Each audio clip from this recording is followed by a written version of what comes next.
Kwanza, bismillahirrahmanirrahim, nashukuru sana kwa mara nyingine tena kukutana katika kipindi hiki kuhusu Kiswahili na Mswahili, na tumezungumza mengi awali kuhusu kitambulisho cha Mswahili. Na kama ulivyoashiria kwamba tunataka tuzungumze ustaarabu wa Mswahili katika jicho la kimataifa. Na swali ulilouliza ni muhimu sana, kwamba ustaarabu wa mwanadamu umeanza lini? Hili swali linaweza likajibiwa kwa majibu mengi. Naam. Mbali na kuwa umeashiria zile early civilization, staarabu za awali kabisa za mwanadamu. Kwanza ukiuliza ustaarabu wa mwanadamu unaanza lini, lazima uelewe kwamba katika element, katika viashiria vya ustaarabu ni maendeleo. Ni sawasawa kusema mwanadamu alianza lini kupata maendeleo. Sasa maendeleo katika nini? Katika mavazi yake, katika vyakula vyake, katika nyumba yake, katika vinavyomzunguka, katika kilimo, katika usafiri wake. Kwa hiyo utagundua kwamba huwezi ukalitoa neno ustaarabu na kitu maendeleo. Kwa hivyo ustaarabu wa mtu katika mapishi ni hatua za kimaendeleo alizopiga katika mapishi. Maana yake hakipati kama mnyama akakila vile vile, anakifanyia mabadiliko ili aweze kukila. Anaweza kutengeneza nguo kutokana na vitu mbalimbali vinavyomzunguka, na akaiendeleza ile nguo mpaka ikafikia mahala ikawa bora kuliko wengine. Unasema amewatangulia wengine katika ustaarabu. Kwa hivyo huwezi ukaepusha elementi hii, kiashiria hiki cha maendeleo katika ustaarabu. Sawa sana kuuliza alianza lini kuendelea. Ndio maana utaona wakizungumza ustaarabu wa Wamisri, wanazungumza maendeleo yalopatikana kupitia mto Nile. Wakaweza kuweka misimu ya mwaka, kwa sababu mafuriko yalikuwa yakiwavamia kama kitu cha ghafla. Wakajaribu kuyasoma ni kipindi gani natokea. Wakaweza kutengeneza kalenda na kujua misimu ile ya mwaka na kujua mafuriko kabla ya wakati wake. Wakawa na mambo ya kugawa majukumu katika jamii. Wakawa na teknolojia za uvuvi. Na kilimo kilianza lini na kilianzaje?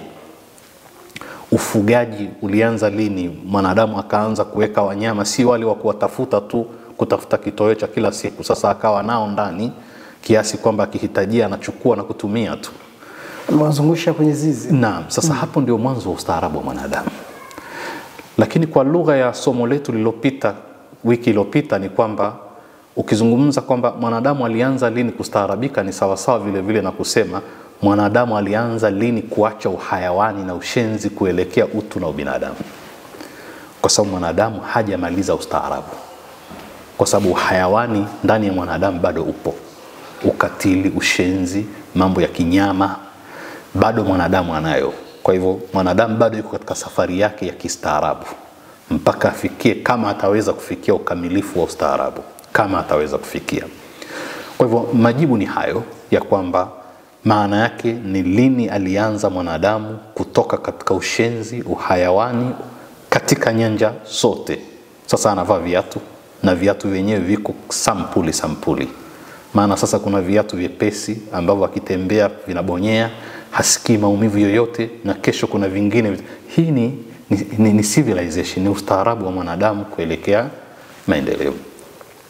Kwa nini wanalenga sana kutizama maeneo ya Misri na maeneo ya Iraq? Tumesema Iraq ni eneo la kati ya mito miwili mikubwa, Euphrates na Tigris, ambapo staarabu mbalimbali zilijulikana, kama vile ustaarabu wa Hammurabi na sheria za awali zilizowekwa na mfalme huyu. Lakini vile vile Babiloni na wengine walofuata baada ya hapo, kwa sababu ni miaka 1000 kadhaa kabla ya kuzaliwa Kristo. Wanazungumza ustaarabu wa Misri ni Afrika hiyo. Na wa Misri hawakuwa Waarabu. Uarabu ulikuja baadaye, miaka mingi baadaye, iliyochelewa sana. Waarabu ndio waliingia katika eneo la Misri. Hawa waliendelea vile vile, lakini mto Naili ulichangia sana kukua kwa staarabu yao. Sasa yale mazingira anayoishi mwanadamu na namna ya kupambana na mazingira ili aweze kuendelea kuwepo, kusurvive, aendelee kuwepo. Mbinu za kupambana na mazingira yake ndizo zinazomfanya akue. Kwa mfano mavazi yake, vinavyomzunguka, hali ya hewa, joto, baridi, vyote vile vilichangia. Hivyo ndivyo wanatuambia wanahistoria. Kudevelop, kuendeleza mavazi mbalimbali, vyakula akaanza kutumia viungo mbalimbali, vinywaji akaanza kutia sio maji tu, lakini anatengeneza vinywaji mbalimbali ikiwemo pombe. Wengine wataona ni ustaarabu, lakini tunasema kwamba kama amezifahamu zile kemikali kuchanganya, amepata elimu na maarifa fulani. Sasa yanajenga hayajengi, alipaswa aepuke chenye madhara. Tunasema ustaarabu. Na ndio maana tunasema kwamba kuna haja ya kujadili sana kwamba dunia hapa ilipofikia imestaarabika sana au inakwenda ikizunguka ikirudi nyuma kwenye ushenzi. Hili ni jambo la kujadiliwa ambalo tulidokeza kwamba lina haja ya kujadiliwa katika vipindi vijavyo. Kwa sababu kama unausogelea uhayawani zaidi, tunasema hujastaarabika, japo kuwa umeweza kwenda mwezini, lakini bado ni mshenzi. Bali umetumia maarifa yako kuelekea uhayawani zaidi badala ya kuelekea ubinadamu. Na nukta ya mwisho ya kumalizia katika swali hili ni kwamba kuna maeneo yaliyochochea kukua kwa staarabu. Naam. Maeneo ya maji na mito, kwa sababu maji ni uhai, yana mchango mkubwa sana ya kukua kwa staarabu za watu. Ndio utaona ustaarabu wa Mswahili umekuwa pembezoni mwa bahari. Na ndio bahari imechangia kukua kwa ustaarabu wa Mswahili. Kitambulisho chake kikubwa. Na hata ukimuita Mswahili ni sawa sana kumuita Mpwani. Ndio tukasema kwamba je, wewe usiokuwa Mpwani na wewe ni Mswahili au umeloea Uswahili? Kwa sababu Mswahili ni Mpwani na neno Sahili ni coast. Sasa ile pwani kuwa amepakana na bahari, maji ya bahari na ile gateway, lango kuu ambalo kuna mataifa mengi yanaweza kushiriki katika eneo lile, lilikuwa na mchango mkubwa sana wa kukua kwa ustaarabu wa Mswahili. Na ni mambo ambayo sio ya historia tu, yapo mpaka leo hii. Ukitizama utaona swala la bandari Tanzania ni kitu muhimu sana, na mchango gani wa kukua kwa Tanzania. Swala la bandari Kenya mpaka leo hii, bandari iliyokuwa Mombasa, bandari iliyokuwa Lamu inahamishiwa kwenda sehemu nyingine, inaathiri kiasi gani uchumi wa watu wake. Sio kuleta tu wageni na kuleta bidhaa, lakini maingiliano tu ambayo yanaleta ile exchange ya utamaduni. Bado ni maeneo muhimu sana. Na huku kwetu kuna city states, kuna miji ambayo inatawala zake. Lakini utagundua kuna vitu vilivyochochea, hasa mito ilikuwa ina nafasi kubwa, mito mikubwa katika kukusanya watu karibu, kama tulivyosema Misri, alafu watu wakajenga miji kwa sababu ya mahitaji yao ya maji katika kilimo na mambo mengine kwa ujumla, na usafiri katika maji. Sasa staarabu za watu zimekuwa kutokana na namna wanavyopambana na mazingira na hatua walizopiga katika kuyashinda mazingira. Naam. Tuwezi kubagua maendeleo pamoja na ustaarabu. Ni vitu ambavyo vinaenda pamoja. Dokta, wakati fulani tunazungumza uliweka nukta ya namna ambavyo nchi za Ulaya ziliingia kwenye hilaki. Watu wakafa wengi kutokana na kuanguka nadhani kwa utawala wa Roma. Baada ya kuanguka utawala ule, ni kusema kwamba ndio ustaarabu ulikoma pale, sasa watu wakaenda mbio kwenye ushenzi, ama tuwekeje? Kwa sababu tunataka kuonyesha kwamba Waswahili hawakuwa nje ya ramani ya maendeleo ya dunia. Ni kweli kabisa, tuna haja ya kuashiria baadhi ya matukio na ushahidi wa kihistoria muhimu sana kama msingi wa kuweza kuelewa yanayofuata. Kwanza tukubaliane kwamba historia ina majina kutokana na vipindi. Kwa hiyo zama za kiza, Dark Ages, ni jina la kihistoria ambalo linahusu tangu Roman Empire, utawala, himaya ya Kirumi ilipoanguka karne ya 5 mwaka 400 na baada ya kuzaliwa Nabii Isa Kristo. Mwaka 400 na ilianguka himaya ya Kirumi.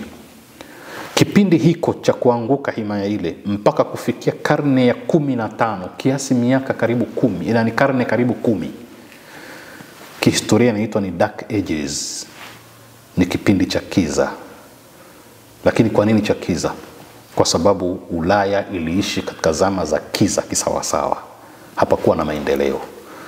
Maendeleo hayakwepo, hata kuoga ilikuwa si utamaduni, si ustaarabu wa mtu wa Ulaya. Ugombwe. Haogi. Ni mtu ambaye ana ukurutu, ni mtu ambaye ana maradhi mengi kwa sababu ya uchafu.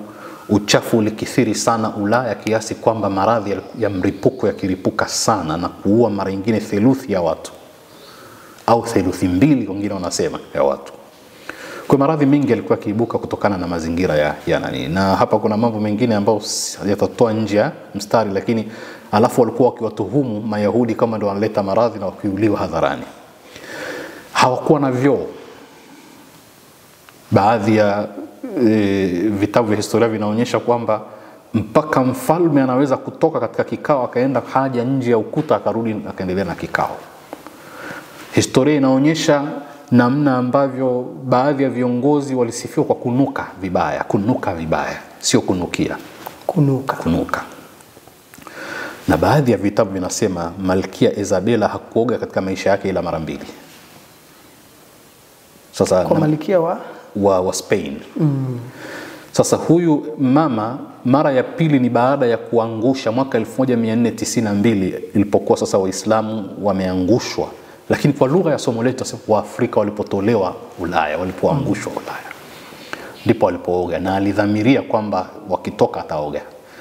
Lakini walikuwa na utamaduni gani kuhusu mambo ya maji na kuamini maji yanaweza kuleta maradhi? Hilo ndo swala la msingi. Kwa hivyo nataka kusema ustaarabu unahusisha namna mtu anavyojali mwili wake, kwa sababu mnyama na mwanadamu ni tofauti. Kwa hivyo namna anavyojiweka, kujali mwili wake, kwa sababu huu ni ustaarabu pia. Sasa katika nukta muhimu za kufahamika ni kwamba tunamzungumza Mswahili. Mswahili ambaye anazidi kujulikana duniani. Mswahili ambaye UNESCO imeweka tarehe 7 mwezi wa 7 kwamba ni siku ya Kiswahili duniani. Na kumwenzi. Kumwenzi Mswahili. Sasa tunataka kusema kwamba swali tuliwahi kuuliza huku nyuma. Je, Mwafrika yumo katika staarabu za awali kabisa zilizoendelea? Tunasema ndio, kwa sababu Misri ni Mwafrika. Hiyo ni ya kwanza. Lakini namba 2, Waafrika waliwahi kutawala Ulaya? Nasema ndio. Ndio yale tunayosema kuanzia mwaka 711 AD mpaka 1492 Mwafrika alikuwa Ulaya, na alitawala Spain, alitawala Ureno na sehemu ya Ufaransa. Alikuwa Mwafrika gani? Alikuwa Muislamu, alikuwa Mkristo? Sio mjadala wetu hapa. Mjadala wetu alitoka Afrika. Alitokea wapi? Alitokea Morocco, Algeria na maeneo haya. Kwa sababu Morocco kwenda Spain, Hispania, tumesema katika bahari pale ni masafa ya kilomita 14 mpaka 15. Pangeweza kuwekwa pengine hata daraja, lakini kina ni kirefu sana.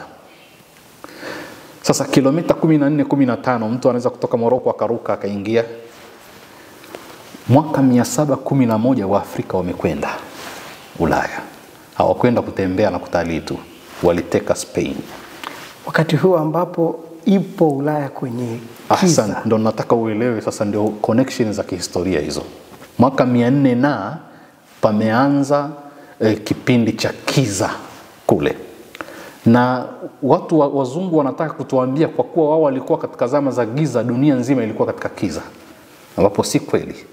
Tunazungumza watu washatolewa kwenye kiza Maka na Madina na miji ile.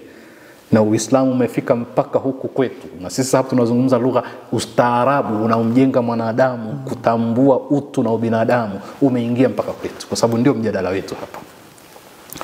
Kwa hiyo Mwafrika ambaye hakuwa Mwarabu, alikuwa ni hawa mabarbar, mababa. Waarabu wanasema barbar, ndio walioingia kule. Sasa walikuwa Waislamu, walikuwa Kristo, sio mjadala wetu. Lakini walipoingia kule walipeleka ustaarabu kule. Na waliiteka, wakaishi na kutawala Ulaya katika maeneo yale miaka 800. Sasa karne 8 si chache,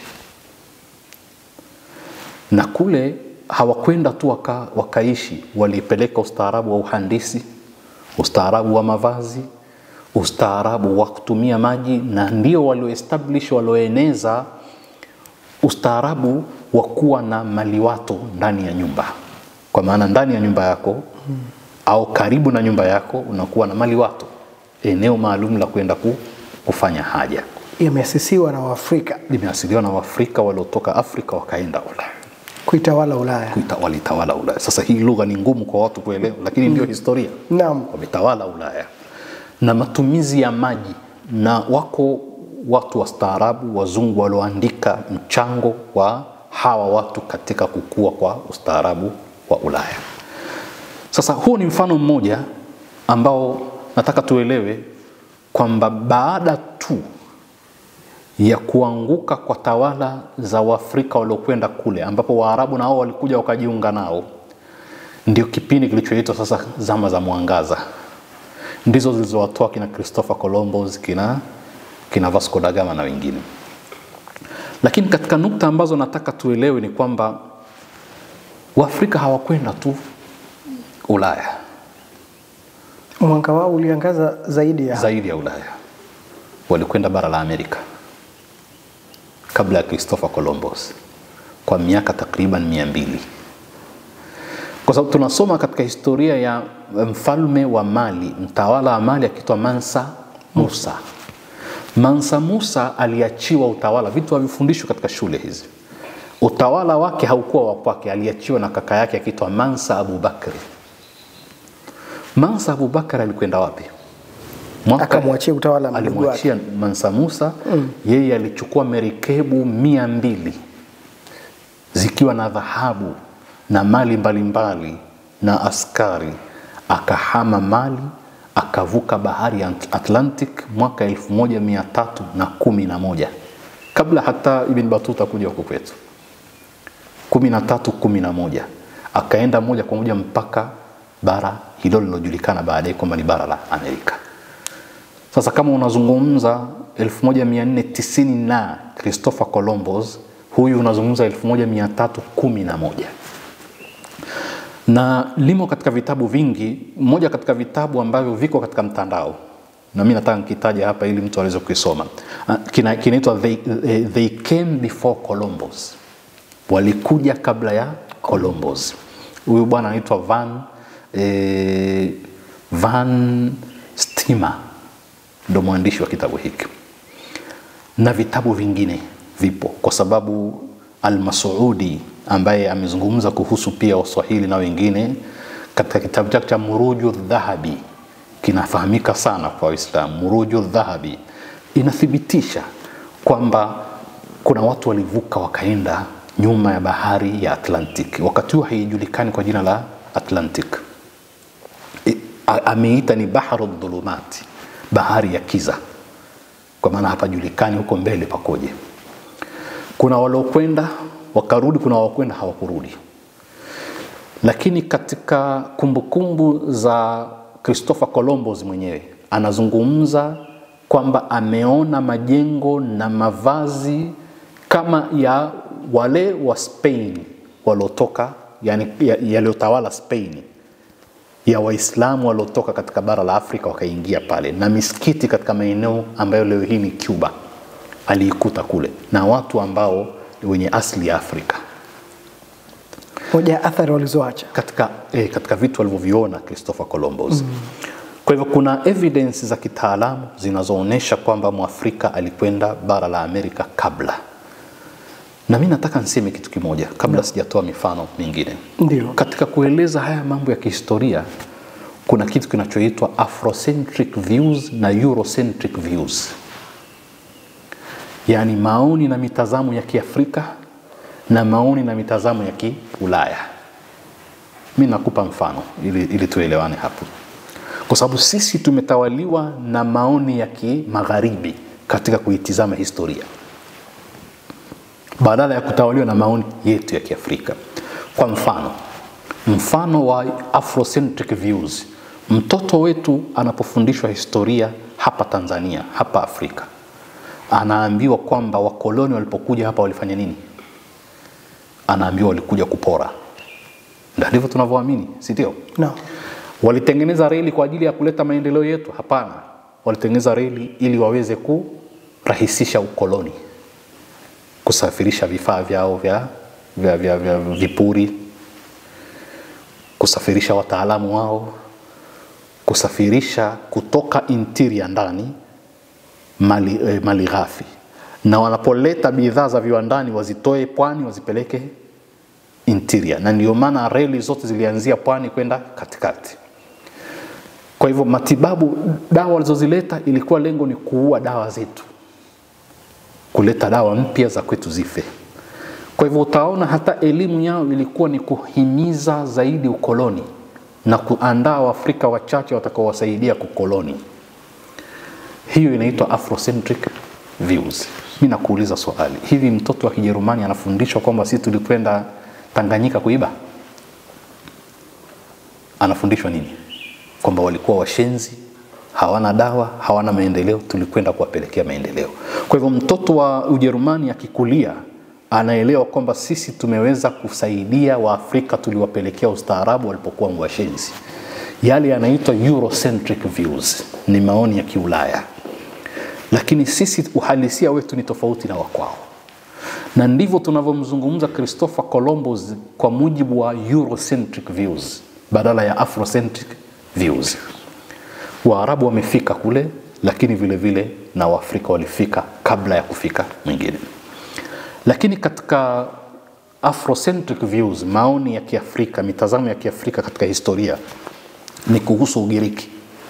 Ugiriki imepambwa ikatengenezwa kuonekana kwamba ni katika staarabu za awali zimesaidia dunia kufikia hapa walipofikia. Tunakubaliana, ina mchango wake. Lakini ukienda kusoma kitabu kinaitwa The Stolen Legacy, na chenye kiko katika mtandao. The Stolen Legacy ni cha bwana mmoja anaitwa George James.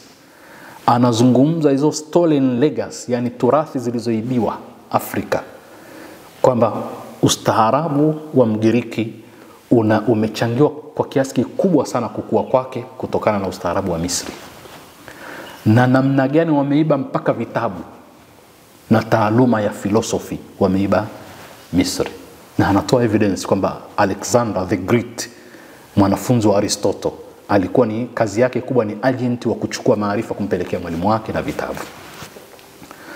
Sasa nataka tuseme kwamba ukoloni sio tu mtu kuja akakutawala katika uchumi, ni kukutawala mawazo na fikra, ukaamini kwamba bila yeye huwezi na yeye ndio amekustaarabisha.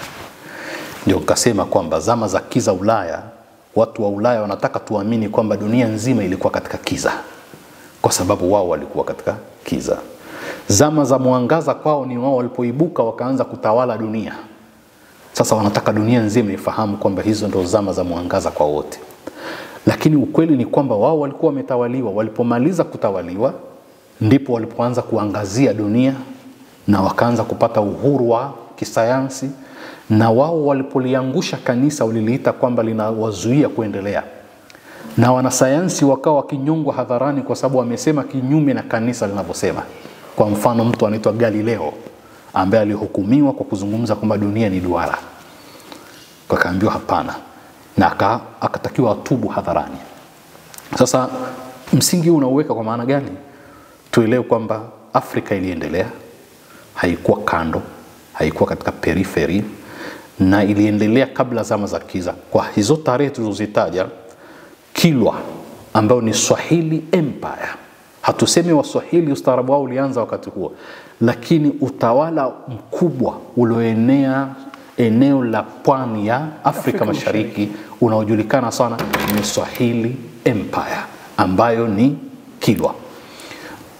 Sasa Kilwa hii mbali na kuwa ilitawala ukanda mkubwa sana, lakini ilianza karne ya 10 mwaka 900 na ambapo wao wako katika dark ages, na walikuwa na international trade kwa maana ya biashara za kimataifa. Maana biashara za kimataifa walifanya na China, walifanya na India, walifanya na watu kutoka Baluchistan, ukanda wa Baluch, walifanya na Washirazi kutoka Persian, walifanya na Waarabu kutoka Hadramaut, kutoka Gulf, kutoka Omani, ukanda ule. Hawa Wajerumani na Wareno tunawatizama kama watu waliochelewa, japo Wareno walianza kuja mwishoni mwa karne ya 15. Na walifanya biashara gani? Hawa walikuja kuchukua vitu na walileta vitu. Kwa mfano silk, ambao ni hariri, ilitoka China ikaja mpaka huku. Mapambo yalitoka China yakaja huku. Lakini huku walikuwa wanachukua magamba ya kobe, wakichukua ngozi za wanyama, wakichukua manyoya ya wanyama, wakichukua dhahabu, lakini kopa. Vile vile baadaye karne ya 15 wazungu, nahimiza wazungu, waka-establish biashara mpya na Waswahili katika ukanda huu ya utumwa. Wazungu pamoja na Waswahili au Arabu? Bila shaka biashara ni pande mbili, kwa sababu kuna mapuppet waliotumika katika Waafrika kuwa ni mawakala wa biashara hizo. Lakini biashara yenyewe ilikuwa ni ya nani? Biashara yenyewe ilikuwa ni ya mzungu. Hilo nataka lieleweke.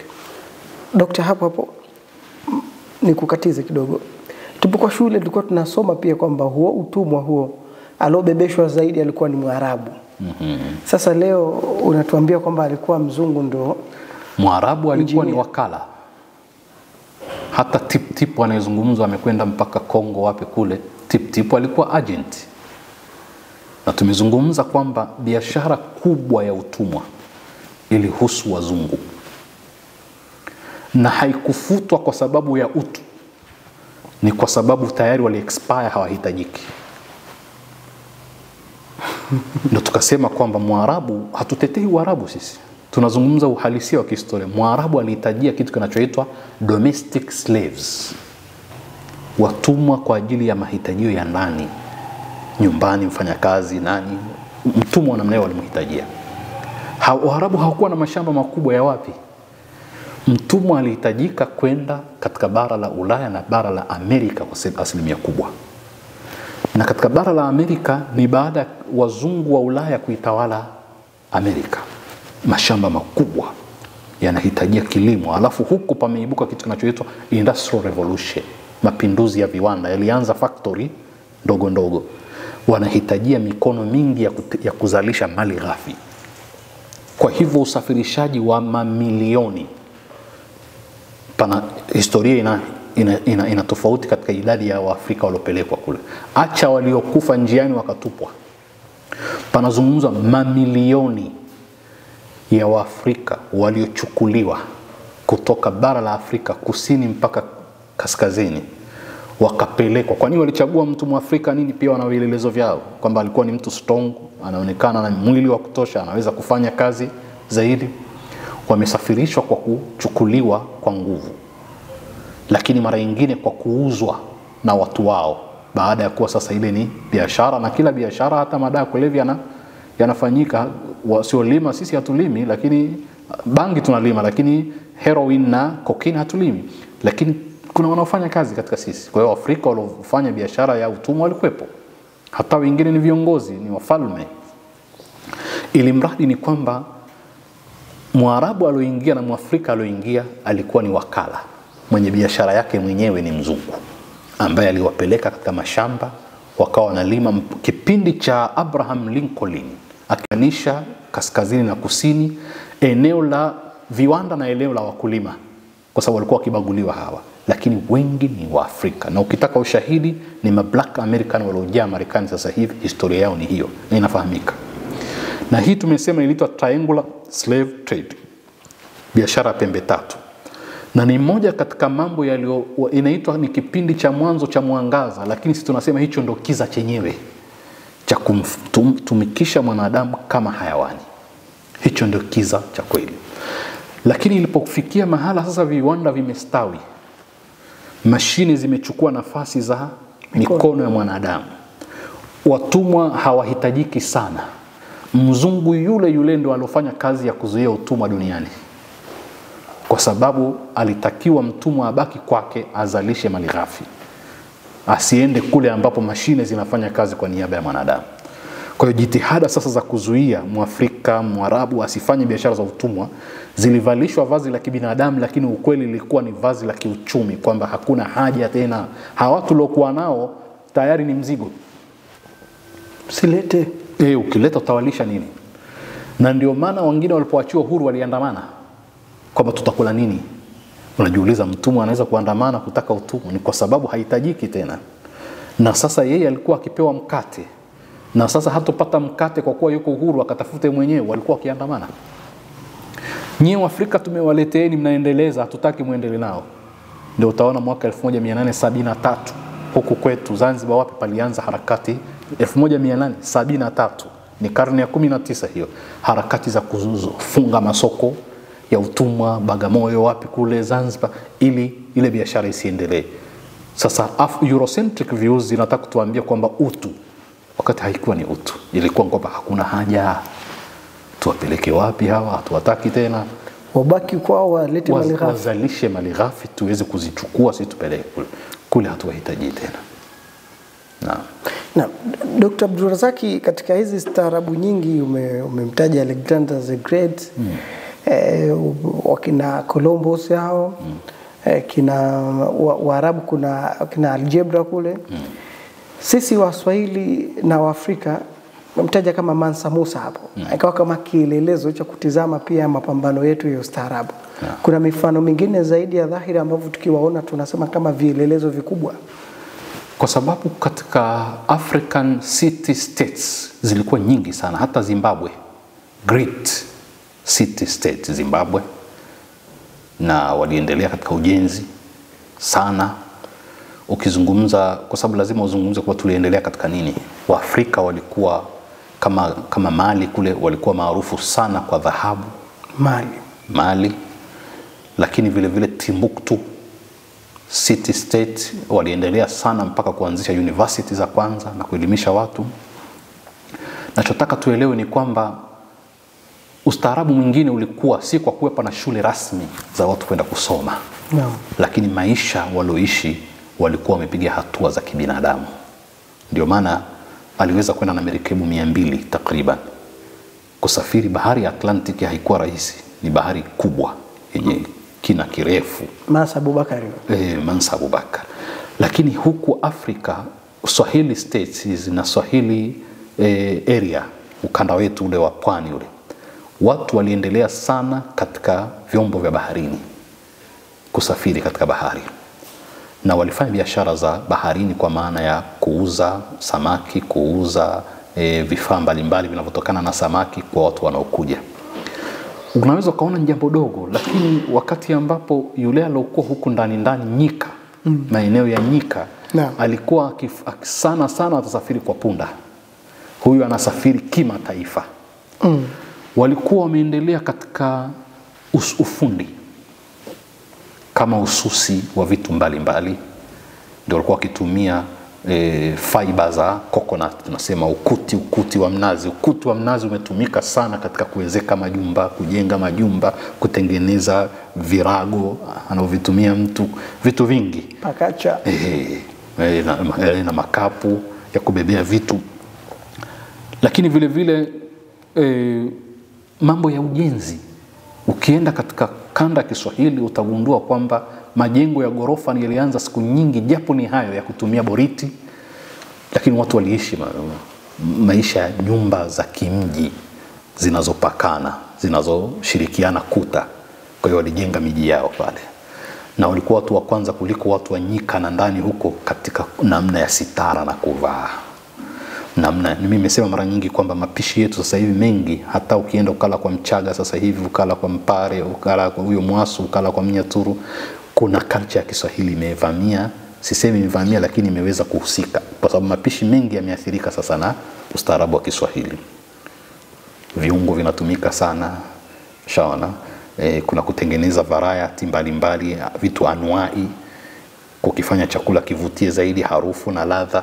Kwa hivyo vitu hivyo aliendelea Mswahili. Lakini Mwafrika kwa ujumla, Mali, Ghana, Aksum, zote zilikuwa ni staarabu na zilikuwa ni empire. Na Zimbabwe kina Shona huko. Naam, wote hawa waliendelea, na walikuwa wameendelea katika tiba, katika mavazi, katika elimu, na mimi nimesema mara nyingi sana kwamba yule Mdigo wa Moa pale, kwa kuwa hakwenda shule hii ambayo ni shule rasmi, huwezi kusema hana elimu, kwa sababu anajua kuvua, anajua kulima muhogo wake, anajua namna ya kuweka muhogo, kuusindika ukakaa muda mrefu ili usiharibike. Ndio nataka kusema, je, usindikaji wa kisasa wa kuweka vyakula katika mikebe ni maendeleo zaidi au usindikaji wa zamani? Tutatizama kwamba kipi kina manufaa zaidi kwa wanadamu na kipi kina madhara zaidi. Ndio ustaarabu ulioendelea uko hapa. Kopo zuri limeandikwa vizuri, lakini lina nini ndani? Na kemikali ambazo labda zitamdhuru mwanadamu. Katika moja ya vyanzo vikubwa vya kansa duniani ni vyakula vya kusindikwa katika mikebe, ambao sisi tunaona ni maendeleo.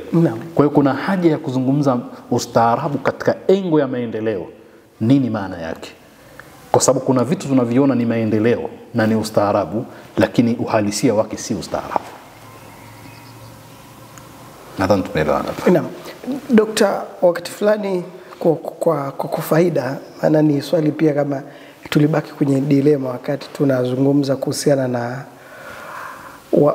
Wamasai, tukazungumza si Bantu. Naam. Wakati fulani ukatoa baadhi na shahidi kwamba hata zile ndani zao jamii ya watu kutoka Misri. Na wakati fulani kuna Kiswahili kwamba huenda hata watu wa Misri ni weusi. Lakini ile Afrika Kaskazini wengi wakati fulani po Urusi wanaambia, tulivyoalika nyinyi hatujaalika nchi za Afrika Kaskazini, tunaona kama Afrika ni kusini mwa jangwa la Sahara. Tukidujuma kwenye ile ambapo Afrika iliitawala Ulaya. Je, wale watu waliokuwa Afrika Kaskazini kule juu ni hawa ambao tunaona kama Waarabu? Ukweli watu wa eneo lile wanaitwa Afro-Asian. Yani ni watu ambao wana mchanganyiko baina ya bara la Afrika na Asia. Lakini ni Waafrika. Ni historia tu ya kuchanganyika. Si Waarabu kiasili. Nataka tuelewane hili. Kwamba watu kutoka Algeria, kutoka Morocco, kutoka Tunisia, kutoka Mauritania, kutoka Libya, kutoka Misri, asili yao si Waarabu. Na Uarabu umeingia kama ulivyoingia huku kwetu. Kama ambavyo watu wa kutoka Syria, kutoka Lebanon sio Waarabu wa asili. Wana mchanganyiko, hasa kwamba Roman Empire na utawala wa Katoliki, kanisa miaka ya nyuma sana ilileta interaction kubwa sana na Ulaya, na kupitia Uturuki na kushuka. Sasa wale wanaitwa ni Afro-Asian, kuna African na Asian. Na hawa mababa walioingia kule ni Afro-Asian, lakini ni Waafrika, ni bara la Afrika, ni kaskazini mwa Afrika, sio? Kwa hivyo maana yake ni hiyo. Sasa wengine hutenganisha wakasema Afrika chini ya jangwa la Sahara, katika kutofautisha baina ya kule na huku. Lakini nataka kuambia kwamba hata ukienda Mali utakuta wengi wanazungumza Kiarabu, lakini ni Waafrika, Afrika moja kwa moja hivi. Sudani Kusini. Sudani kaskazini na kusini. Wote wako sampuli hiyo, Sean. Kwa hiyo hao ni Afro-Asian. Naam. Ni sawa na ule mwingiliano ambao baadhi ya watu wa pwani wanao. Na bila shaka, kwa sababu namuona Mgunya yule kama kidogo Bajuni amechanganya hivi. Ni kweli. Na tunasema kwamba mchanganyiko sio tu katika rangi zao, sio ule usuriama, Kiswahili wanasema usuriama wao, lakini pia ni mchanganyiko wa culture pia vile vile, yani ustaarabu. Wameweza kuchukua mengi kwa wengine na wameweza kutoa kwa wengine. Kwa hivyo kama ambavyo sasa hivi ukitaka kuchunguza hili utaona kwamba sisi watu wakati huku ndani tumechelewa, lakini wakati tunakulia na kabla ya hapo huko nyuma ilikuwa kabila fulani kuoa kabila jingine ni jambo muhali, haliwezekani. Akatoka mtu akataka kwenda kuoa Umasaini, hapewi mke. Na Masai ni aibu na ni izara kubwa, ni soni kutoka akaenda akaoa kwa wasiokuwa Masai. Hali kadhalika kwa Mnyaturu na Mwasu na Mchaga, watu walikuwa hawawani. Lakini nakuuliza sasa hivi unaonaje? Tunapokwenda ni jambo linakuwa zaidi. Kwa hivyo sasa tutakwenda utafikia mahala utamuona huyu anaitwa Mnyaturu, lakini ukweli ana damu nyingi ndani yake. Na utandawazi unachangia maingiliano kuwa makubwa zaidi. Kwa hivyo miaka ijayo ambapo sisi hatupo duniani tena, pengine si mingi, miaka 100 tu ijayo, utagundua kwamba hiki kilichokuwa pwani, kilichokuwa kaskazini mwa Afrika kitakuwa kimeingia zaidi kwa watu wa katikati huku, kwa sababu mimi sasa hivi mke wangu si kabila langu, wewe pengine mke wako si kabila lako, watoto wako ndio hutoweza kabisa. Sasa maana yake ni kwamba hili la maingiliano si kwamba linapoteza kitambulisho, bali linafanya sasa kile kitambulisho kiwe na elementi vya sheria vingine vya nje vingi. Ndio maana tumesema kwamba hakuna wanaoanza alifu ustaarabu, bali huwa wanaazima huku na kule, kama ambavyo lugha yenyewe hakuna lugha ambayo imesalimika na kuazima maneno kwa sababu ya yale maingiliano ya watu. Na mtazamaji na msikilizaji wa kipindi cha Tuzungumze, tunaendelea kupata fikra za Dr. Sheikh Abdulrazak Amir, tukijadili leo ustaarabu wa Mswahili na dunia kwa ujumla. Ndio mada ambayo tunaendelea kuidadisi hapo na Sheikh Abdulrazak Amir. Madam, tunazungumza ustaarabu wa Mswahili pamoja na ustaarabu nyingine katika dunia na namna ambavyo zimeleta athari. Kuna utawala unaitwa Ottoman umetawala dunia. Ule utawala shekhe nao umeathiri vipi ustaarabu wa dunia? Kwanza tukubaliane kwamba Ottoman Empire, dola ya Ki-Othmania, kitovu chake kilikuwa ni Uturuki kihistoria. Uturuki ya leo. Na Uturuki ni katika nchi ambazo nusu ni Asia, nusu ni Ulaya. Na tukubaliane kwamba ustaarabu wake ulikuwa umetawaliwa na mrengo wa Kiislamu, dola yake. Na dola ile ilitawala mpaka nchi za Kiarabu zilizokuwa kusini kwake, ilitawala nchi mbalimbali. Na ilikwenda sambamba na kipindi ambacho hawa Waafrika walikuwa washaingia Ulaya. Hata kuna lawama za kwamba kwa nini dola ya Ki-Othmania haikusaidia wale waliokuwa kule Ulaya wasiangushwe mwaka 1492. Kuna mambo yanayozungumzwa hapo kwa sababu na tawala hizi za Afrika. Naam, kwa sababu walikuwa wanashirikiana katika utamaduni, hasa wa dini yao. Dini ilikuwa ni moja, kwa hiyo utamaduni ulikuwa ni mmoja. Kwa nini hawakuwasaidia? Kwa hiyo kuna mjadala wa kihistoria wa namna hiyo. Dola ya Ki-Othmania imeanguka sio zamani, mwaka 1924. Yani ni mwanzoni mwa karne ya 20. Si tuko karne ya 21. Kwa lugha nyingine miaka kama 101 iliyopita ndio ilianguka moja kwa moja. Na katika historia wanasema hakuna tawala inayoanguka mara moja. Suala la kuanguka tawala ni kitu kinakuwa gradually, kinakuwa hatua kwa hatua. Kwa hivyo wanapoweka nukta ndio panapoandikwa kwamba hapa tayari ilikuwa umeanguka kamili. Lakini ukweli ulianguka utawala ule baada ya kuingiliwa sana na watu wa Ulaya, wakawekwa sasa watawala ambao sasa walikuwa dhidi ya tamaduni zake zenyewe. Kwa mfano Kemal Ataturk alikuwa ni mtawala ambaye alipinga tamaduni za aliharamisha hata adhana alipokuwa mtawala. Sasa wanamuita baba wa taifa wa Uturuki kwa sababu alileta jambo jipya, aliondosha vitu kadhaa wa kadha ambavyo akaleta vinavyofanana na utamaduni wa Ulaya. Na ndio hapo tunaposema kwamba mwacha asili ni mtumwa. Kwa hivyo utumwa wetu sisi ni pale tulipotawaliwa kifikra, kimtazamo, kitamaduni, kistaarabu na wengine, na tukadharau ya kwetu, tukaona haya ndio ya kisawasawa. Shaona unaweza ukaona tu sasa hivi ugali ulivyokuwa unadharauliwa. Mabinti wa kisasa wanakuambia mimi hata kupika sipendi, siwezi na sipendi hata ugali. Tizama ustaarabu wa vyakula vya kisasa ambao vina madhara, namna ambavyo unaenziwa. Huo ndio utumwa wenyewe.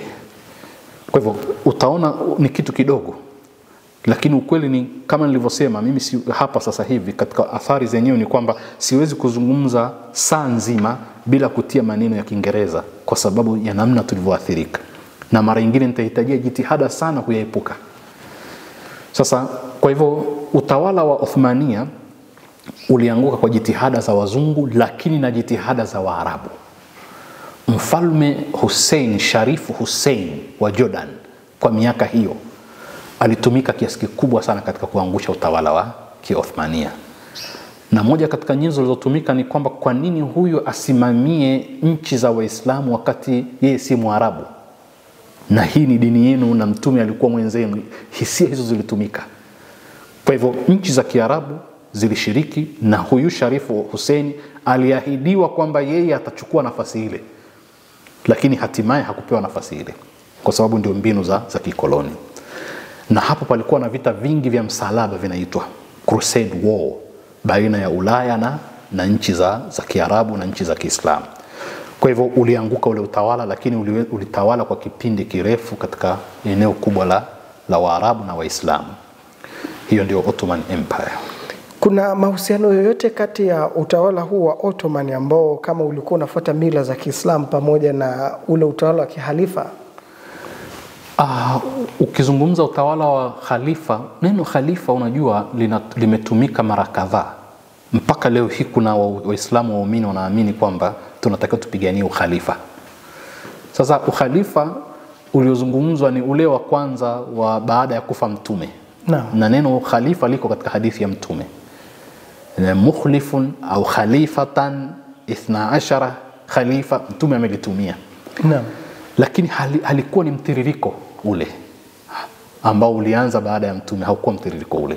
Kwa sababu ni kipindi kirefu, wamepita watu wengi, mpaka wengine wanatuhumu historia ikafikia mpaka utawala ukapewa taswira ya ufalme. Mpaka ipo na vita baina ya Waislamu na mapambano baina ya Umayyad na Abbasid dynasty. Yani utawala wa Banu Umayya na Banu Abbas wakaangushana, wakaingia wengine, vilipita kipindi kirefu sana. Kwa hiyo sio ule mtiririko. Japo watu wangeweza kutumia jina lile. Kwa hivyo hizi ni title zinazotumika, kwa mfano khalifa, amir, sheikh, sultani, zinatumika naona na utaona Tubai kwenye Qur'ani, utaona Kaisar, utaona Kisra. Zote hizi ni title za kiutawala ambazo zimepita katika historia. Kwa mfano Warumi walikuwa wana jina lao, Wafursi walikuwa na jina lao, ndio baina Kisra na Kaisar. Na kwa kweli Dokta, ni kudhani kupotovu kwamba kusema baada ya utawala wa pengine Imamu Ali ukaja Ottoman, ilikuwa ni mbali masafa marefu sana. Alibukaje sasa Mturuki kwamba ndio mwisho wa siku akaja kukawa na dola ambayo mwisho wa siku kama inabeba mambo ya Kiislamu, mpaka baadhi ya watu wanakuambia, Waturuki wakuambia kwamba hiki ni kiatu cha mtume, unaweza ukaamini kweli, maana wakati wanaondoka walichukua vitu vingi kutoka Maka. Ilikuwaje? Majibu yake ni kwamba kama ambavyo tawala huanguka hatua kwa hatua, hazianguki mara moja. Ndio. Tawala husimama vile vile hatua kwa hatua, hazisimami mara moja. Maana yake ni kwamba ni kama vile unaporusha jiwe katika maji, kuchora duara linalokuwa.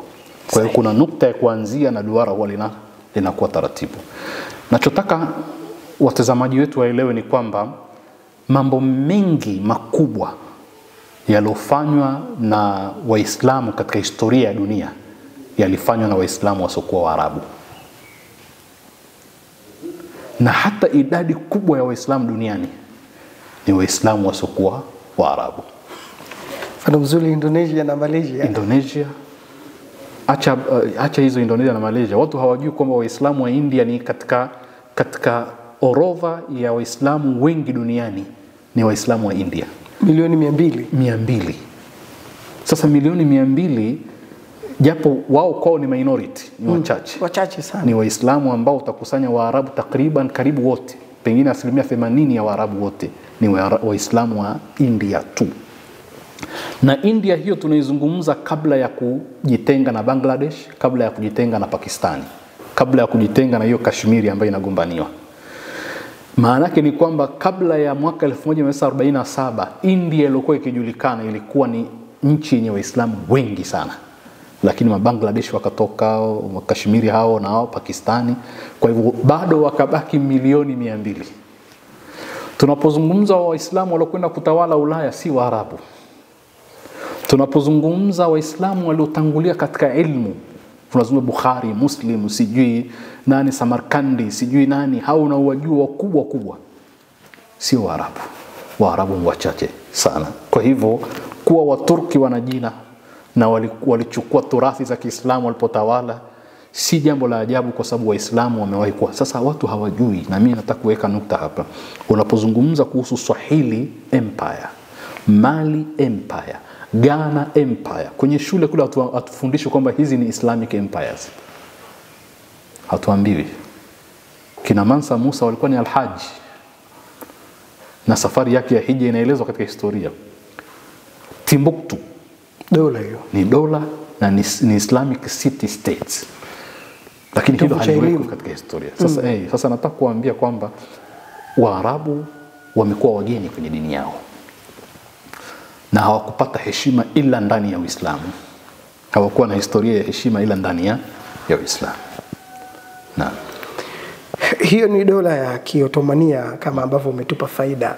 Kuna pia watu wanaitwa Wafurs wa Iran. Na walikuwa na dola kubwa sana. Imetawala sehemu kubwa ya dunia. Dola ile ilikuwa ni zama zile za zamani sana au na ilikuwa ya karibuni kama hizo kina Ottoman? Dola ile ina historia ndefu. Ilikuwa inapigana vita sana na Wagiriki. Na ilipita katika vipindi vingi sana. Ndio unapozungumza Waajemi, hatumzungumzi mtu wa leo na jana, ana civilization, ustaarabu wenye historia ndefu sana. Palikuwa na vita vya mara kwa mara baina ya Wagiriki na Persian. Kwa hiyo ni mtu ametoka mbali. Lakini ameshuka mpaka katika kipindi kinachoitwa cha Sassanid Empire. Ilikuwa ni ustaarabu wao vile vile mpaka kufikia wakati wa Mtume. Bado ilikuwa ni super power. Kwa hiyo ina historia ndefu. Tukizungumza wababe wa dunia kwa kipindi hicho ilikuwa ni wao na Warumi. Kipindi cha mwisho hicho, acha wakati wakipigana na Wagiriki zamani. Kipindi cha mwisho kile cha Bwana Mtume, super power walikuwa nani? Ni Warumi na Wafursi, yani Waajemi. Kama ambavyo karne ya 15 super power ambao walisurvey dunia kote huku ilikuwa ni Wareno na wa Spain. Kwa hivyo Christopher Columbus alitumwa na watu wa Spain, Hispania, na Wareno walikuja huku kina Vasco da Gama, kwa sababu haya mataifa makubwa yalikuwa lakini walikuwa chini ya utawala wa Afrika. Ndipo walipowaangusha wao wakaibuka. Na hata Christopher Columbus alikuwa akiongozwa na watu ambao ni walotoka katika ustaarabu wa Afrika kwenda huko walipokwenda. Direction alikuwa akiongozwa na wale wataalamu. Ili mradi ni kwamba ukitizama hiyo historia utaona kwamba kwanza Mwafrika hakuwa nyuma. Alishatawala naye mapema. Lakini hakuwa na utamaduni wa kwenda kutawala wengine. Japo historia ya Mansa Abu Bakr baada ya kwenda katika bara lililoitwa baadaye Amerika, hatujui ni kitu gani kilichojiri baada ya hapo. Hapakuwa na historia ya kunini. Hata Ibn Battuta tunamzungumzia, anazungumza kuhusu Kiswahili na Mswahili. Maana alikuja akazungumza ustaarabu wa Mswahili huko. Majengo mazuri aliyoyaona. Ukarimu. Uzungumza ukarimu, unazungumza ustaarabu wa watu. Naam. Ibn Battuta ni Mtunisia.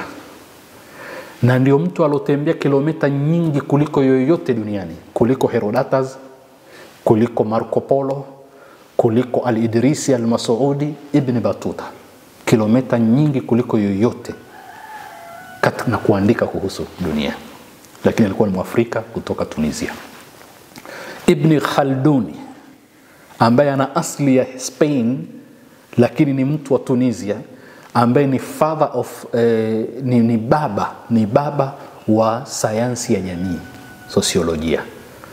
Aliandika mambo kuhusu staarabu za watu. Naam. Ibn Khalduni ni mtu wa Afrika, ni mtu wa Tunisia. Naam. Naam, Dokta, kwa kumalizia, Mwingereza akaja naye kutawala dunia. Naam. Mpaka Marekani. Naam.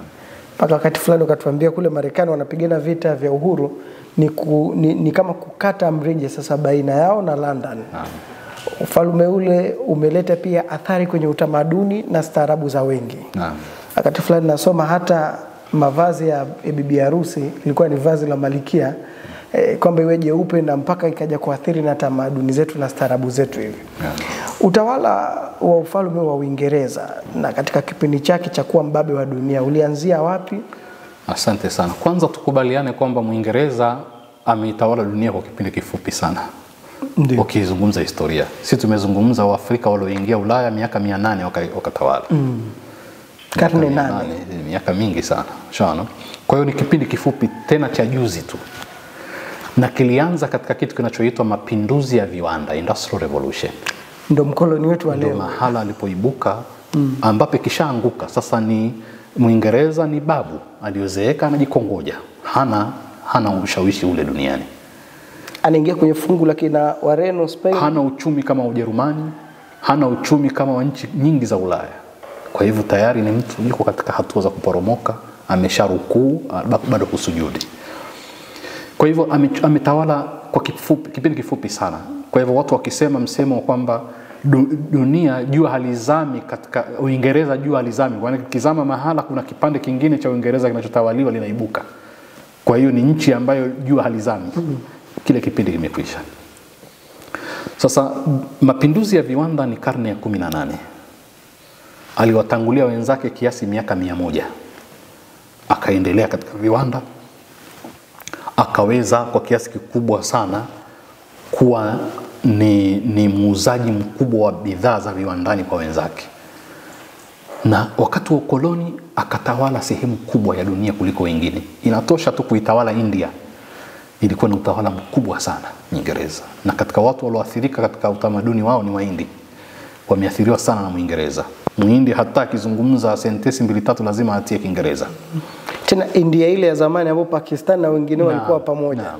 Kwa hivyo alitawala sehemu kubwa ya dunia ikiwemo India yenyewe na nchi nyingine nyingi, na anahusika kiasi kikubwa sana katika mgawanyo na jiografia ya nchi za Mashariki ya Kati. Marekani amechelewa sana, ni juzi sana.